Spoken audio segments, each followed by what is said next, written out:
Alright, what's up YouTube? Back in the shed. This time I'm going to be making, restoring an old rocking horse. I think it's going to look pretty cool. It's a pretty basic rocking horse, just a rocky this way one, not like a rocky this way, because you can get ones that have like a mechanism that make it rocky this way. Not that, it's just basic. Like, I think it's going to look really nice. It's pretty basic.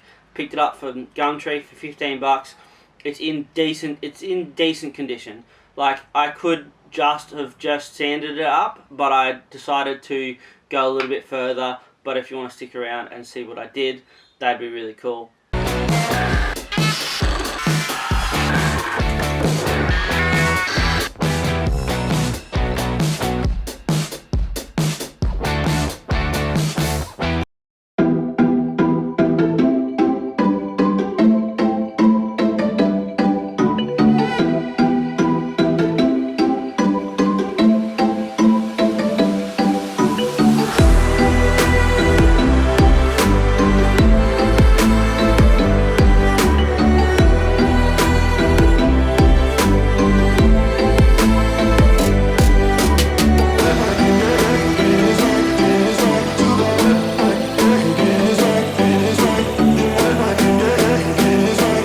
So as you just saw, I just cut out all the parts with a drill, and it was shite. It was not fun. It was slow. It took me forever, and it was, yeah, not very fun at all. So you should definitely, if anyone's thinking of doing something like this, definitely get a jigsaw. Definitely get something that can cut through it better. I had a little handsaw, like a thin little one that I thought was going to do it. It was just too weak for the situation, and I didn't want to go back to Bunnings, so I just went with what I had, and it was getting late, and so I just sort of did it, and it took me like, yeah, a good hour or so. So you should definitely find a better way. But on with the video.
Done now. Pretty happy.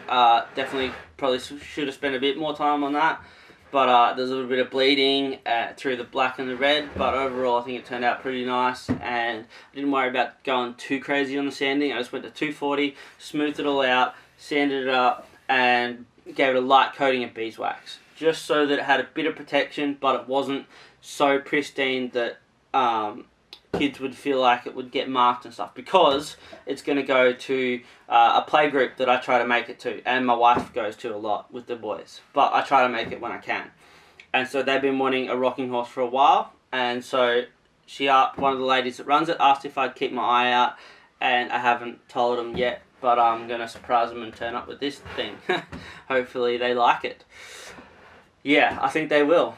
And so didn't want it to be too pristine so that, you know, kids can bang on it and not mark it. And I didn't want to have a heavy coating of some sort of, you know, like lacquer or something, so that every time it gets scratched you can see it. I just want to, yeah, little marks will blend in and they'll just sort of mix with some of the other little marks that I left in. That's the that's the hope, at least. So originally I was going to leave this all just as it was and just sand it all up and clean it up and just send it back off. But I decided to remake some of them because it was all pine and it was all in decent condition. Some were just a bit rough. So I replaced the rockery bits, the feet, the seat, this little handly doodad, and yeah, that's it. And then the rest I've kept. These support pieces and the middle section there and the head, they cleaned up pretty well. The middle section was in pretty good condition, and so was the head. It was in decent enough condition, where the rockers bits had copped a lot more because they've been, you know, on the ground and things like that. And so with the feet, I think the feet get rubbed a lot more because, you know, people sitting on it and stuff. And the seat was pretty rough too. So instead of just sort of sanding it up and sending it back off, I decided to put a bit more effort in and remake some of them. I think they turned out pretty cool. So if you want to hit like, that'd be sick. If you want to hit subscribe, that'd be awesome. Check out another video. Anything else you want to do, Instagram would be awesome. I'm trying to boost a bit of Instagram, that'd be cool. Yeah, I post heaps of really cool stuff. Oh, and notification bell. I gotta say that one. Notification bell, yeah, hopefully. Peace.